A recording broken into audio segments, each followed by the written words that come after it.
Good evening, I'm Dennis Ward. Welcome to APTN National News.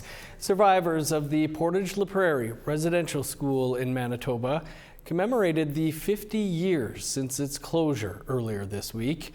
It was the first time many of the former students saw their peers since they left the institution decades ago. Sav Jones was at the commemoration and has more. It's been 50 years since the Portage la Prairie residential school ceased operations. From 1891 to 1975, Indigenous children from across Manitoba entered its doors on the promise of an education, but they left with trauma and a loss of their culture. Now, half a century later, several dozen survivors gathered to commemorate its closure and a new life as a museum and National Historic Site.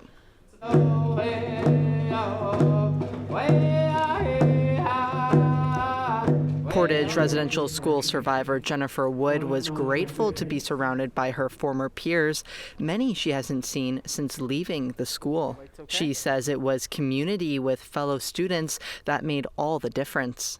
There were many times in the dorms, especially the Sundays were the loneliest days here.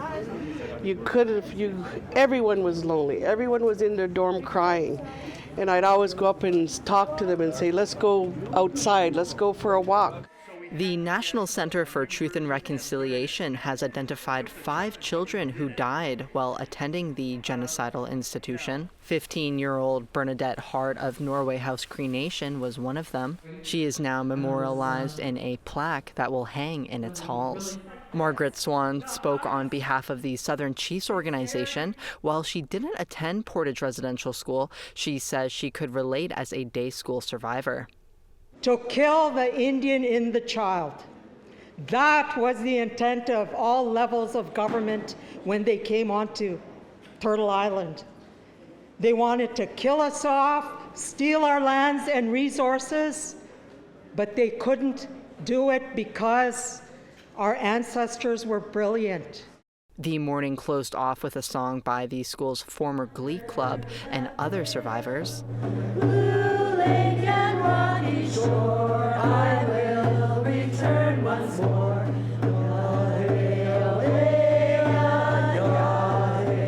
Wood says keeping the day positive is important for healing.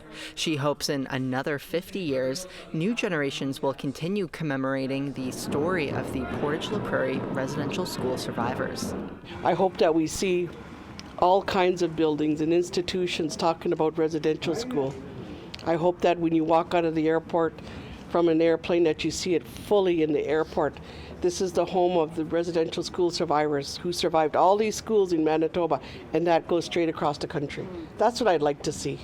Sav Jones, APTN National News, Winnipeg. An update now to a story from yesterday's noon newscast. Alberta RCMP say they have interviewed more than 60 people following the disappearance of 25-year-old Joshua Francis Soto.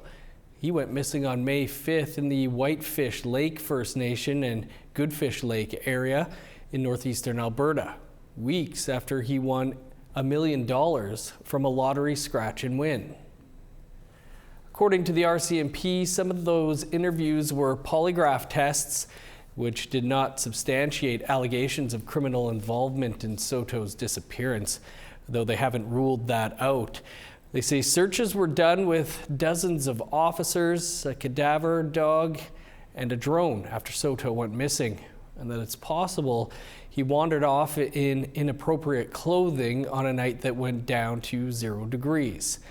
Soto's uncle told APTN National News on Thursday that on the day he went missing, Soto said some people were coming to get him, and blood was later found in the RV he was living in after he disappeared.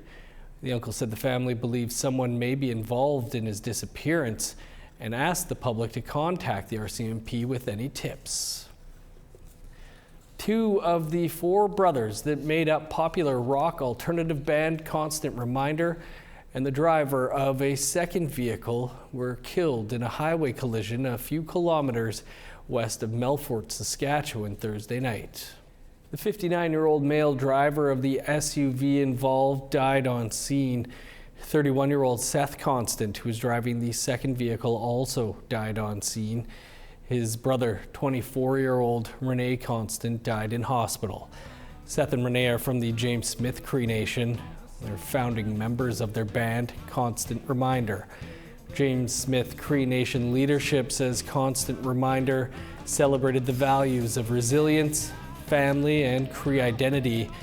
They've sent condolences to family, friends, and fans and are encouraging them to reach out to support services available in the community. The crash is still under investigation. Another family member of a person who died at the Whitehorse emergency shelter is suing the organization responsible for its operation. The father of Josephine Hager has launched a civil suit against nonprofit Connective and 5 unnamed staff members. The 38-year-old Selkirk First Nation citizen died at the shelter on February 1st, 2023 from a lethal combination of morphine and alcohol. A coroner's inquest last year saw video footage of Hager lying motionless on the ground with only brief checks from staff in the hours leading up to her death. A statement of claim filed on October 6th blames staff negligence for her death, or in the alternative holds Connective responsible. Suit is seeking $75,000 in damages. 2 separate lawsuits against Connective and the Yukon government involving deaths at the shelter were recently settled out of court. Ernstein Silver Fox Silla was Hager's auntie and guardian. There needs to be change there. They need to change the workers, get people involved in there that knows their First Nation people. Because we asked for a lot of changes in that place. And the way my daughter died, I wasn't too happy at all. None of the defendants have filed a statement of defense. A new website has been launched to help honor lost loved ones. That story and more coming up after the break.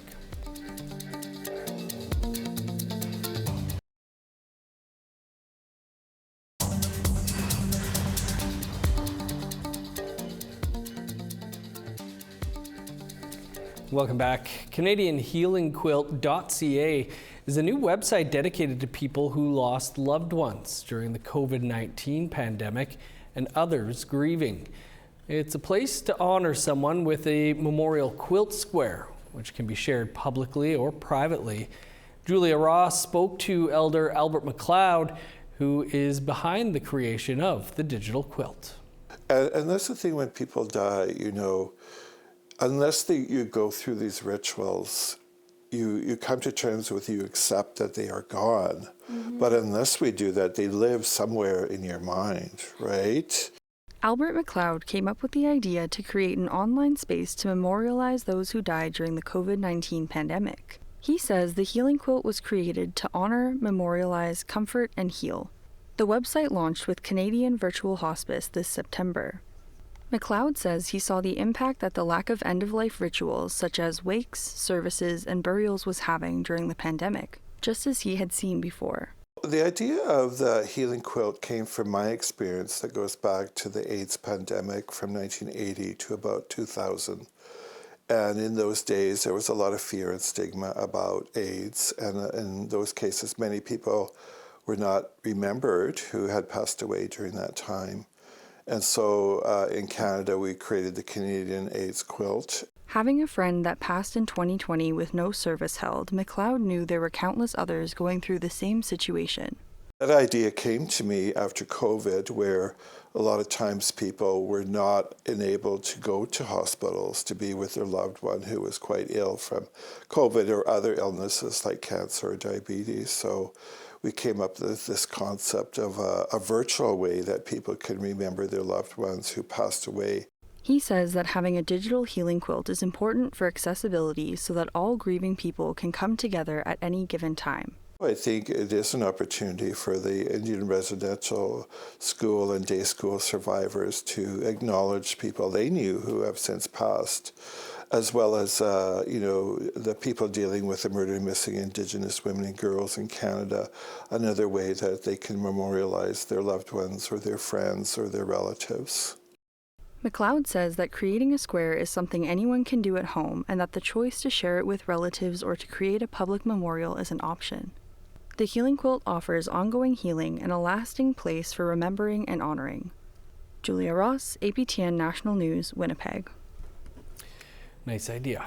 An ultimate gathering for canine professionals and enthusiasts, Canine United, was held north of Montreal in Mirabel, Quebec. As Kim Sullivan reports, for one young Innu from the community of Pessamit, it was also a platform to raise awareness about the reality of dogs in Indigenous communities. Luca Beccari was 18 years old and living at home when his mother suggested they buy a dog. Puis je me suis dit, c'est mon premier vrai chien en tant qu'adulte. J'ai la possibilité de me mettre à 100%. In order to truly understand how to raise a dog that would be a good member of the community, Beccari had to do a deep dive into research. Like in many Indigenous communities, the presence of stray dogs is a problem in Pessamit, an Innu community on the north shore of the St. Lawrence River. Beccari blames colonization for completely changing the ancestral role of dogs. When you look into history, you understand better that the dog had a place, had a role. He was a protector. He was a companion. He was hunting with us and everything. We were put into communities, and then with that, the role of the dog has been lost. He had no outlets no more. He wasn't living his true animal life, his natural animal instincts. So he was put in the back on the leash, and then with time, they kind of put the dog to the side. So 3 years later, Luca not only has a dog, a Rottweiler named Baku, he has a new vocation. I want to bring quality information, quality service, a good service to the people, and create a strong dog community on the North Shore. To learn more about the canine world, Luca decided to volunteer at the ultimate gathering for canine professionals and enthusiasts, Canine United. He sent an email to its organizer, François Garcia, exposing the reality of dogs in many Indigenous communities, the lack of animal care or control, of education or proper information, and the impact of colonization on the role of the dog. All things that he was hoping to help fix. I want to be able to create a center. I want to be able to create a strong dog community, create like a place where it's controlled, where the dogs are safe, where the environment is clean, where the dogs could have their own time to develop, to build confidence or to learn structure, trying to rebuild that lost connection that we had with the dog. Garcia's business partner and wife, Patricia Okonomo, opened the email. While reading it aloud to Garcia, they immediately knew they were dealing with a special type of individual. And I'm like, that sounds good. I'm like, how old did you say he was? She tells me, I think he's 20 or so. And I'm like, ask him to call me. I felt I was talking to a 50-year-old wise man. Instead of inviting him as a volunteer, Garcia offered him a booth, giving Beccari a platform to inform others of the canine issues plaguing Indigenous communities and his desire to restore the dog's ancestral role. Beccari jumped on the occasion. Within a few days, his community and council had funded his trip. Without knowing it, though, his passionate and ambitious attitude at Canine United was going to reward him even more.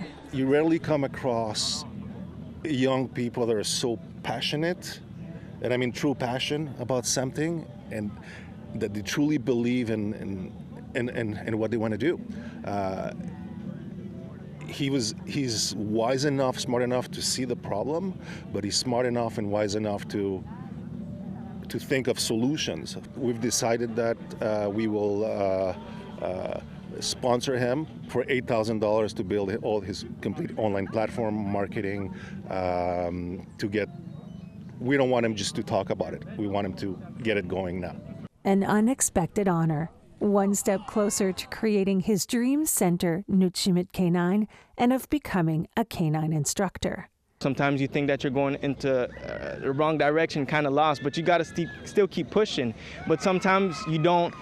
You're too caught in the moment, and you can't realize that, oh, I'm lucky, that I have a voice, that I'm doing this for the people. And personally, I can't. I'm lost of words. I'm amazed. Kim Sullivan, APTN National News, Mirabel. Great story. Thanks for that, Kim. Still to come, we'll speak with the reporter behind the season premiere of APTN Investigates, airing this Saturday. Plus, we'll speak with Kim too. Stay with us.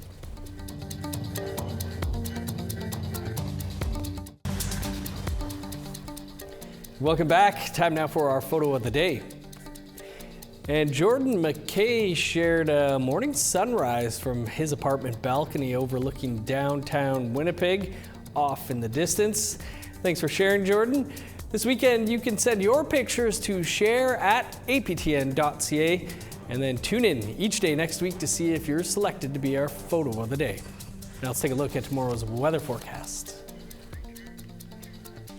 Starting on the East Coast, sun's out and 19 in Fredericton, 17 with the sun out in Halifax, 4 in Kuujjuaq, sunny and +3 in Nain, 19 under sunny skies in Montreal, 13 in Val-d'Or, 17 in Sault Ste. Marie, sunny and 20 for Ottawa, 13 in Thunder Bay, 11 in Kapuskasing, 17 for God's Lake, 15 in Norway House and the Paw, 18 with showers in Winnipeg, 20 in Dauphin, 23 with the sun out in Regina, 25 in Saskatoon, 17 in Meadow Lake, 14 in La Ronge.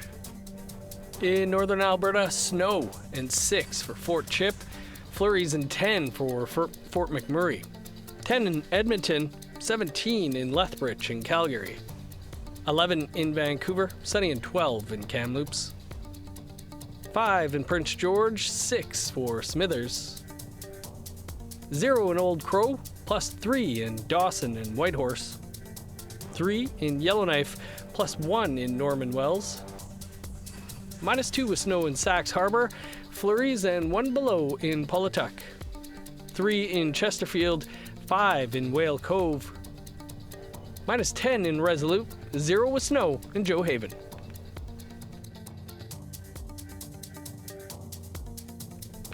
You Used to Call Me Marie by Ty Amy Groman returns to Vancouver after a run at the National Arts Centre in Ottawa. This epic Métis tale of love, resilience, and the rise of the Métis Nation is at the Arts Club Theatre in Vancouver before touring to venues across the Lower Mainland. Ryan Cunningham reports.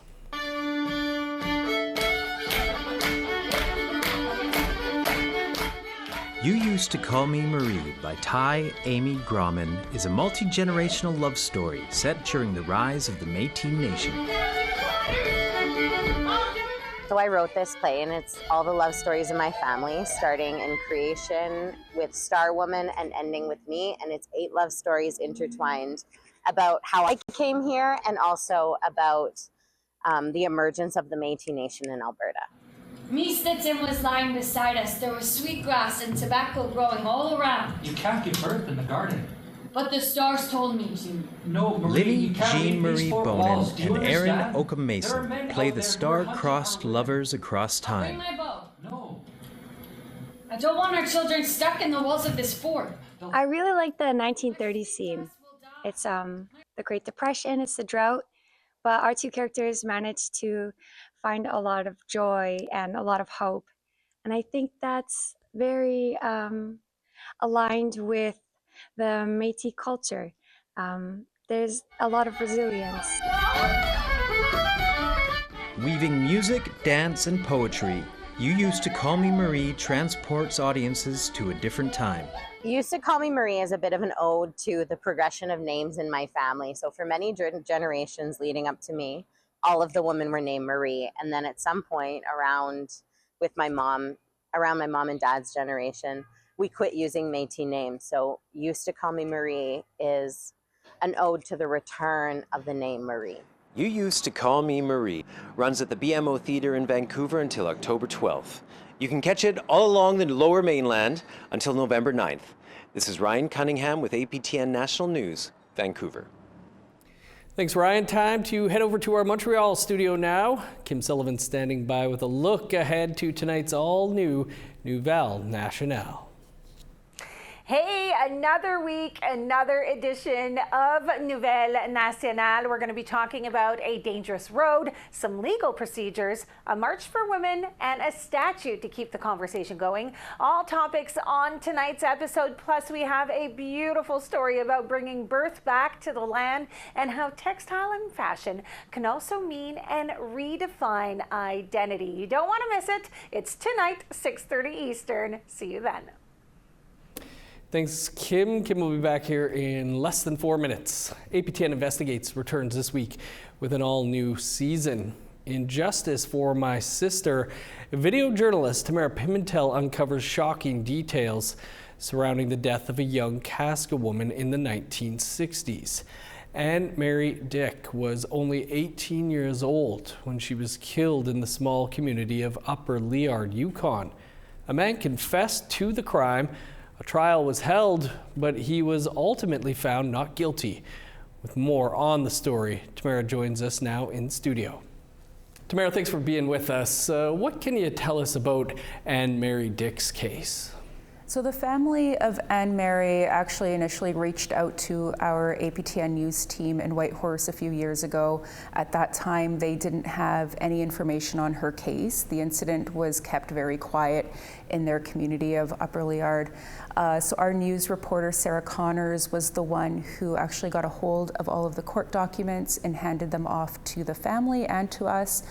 The documents revealed that it was RCMP who mismanaged the investigation. And it isn't just Anne Mary that this happened to. There's another woman, Tootsie Jimmy Charlie.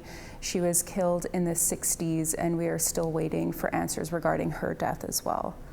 Are you able to tell us more about Tootsie Jimmy Charlie? So Tootsie's story has actually been in the media quite a few times. Her body was found near a landfill in Whitehorse in 1967. RCMP publicly apologized for a flawed investigation into her death. They initially chalked it up as an accident or misadventure, but more information has now come forward. So now that investigation is reopened and it's deemed suspicious. So RCMP are now asking for the public's help to gather any information that they can. Such old cases, what outcome are the families hoping for? Yeah, so both families are really just looking for closure at this point. For Tootsie's children, they never had a chance to know who their mother was, and they at least want to know how she died and who was responsible for her death. And as for Anne Mary's family, they weren't given that apology from the RCMP. So that's what they're hoping for somebody to take accountability and hopefully take another look into how her investigation was handled so they can get some closure as well. Important stories here, Tamara. Really looking forward to it. Appreciate you telling us about it. Thanks. And you can catch APTN Investigates Justice for My Sister tomorrow night right here on APTN at 6:30 p.m. Eastern Time, right after APTN National News Weekend. That's all the time we have for your APTN National News for this Friday. For news anytime, you can visit our website, aptnnews.ca. I'm Dennis Ward, Marcy Miigwech. Thanks for being with us. Stick around. Kim's up next with your French language newscast. Have a great night.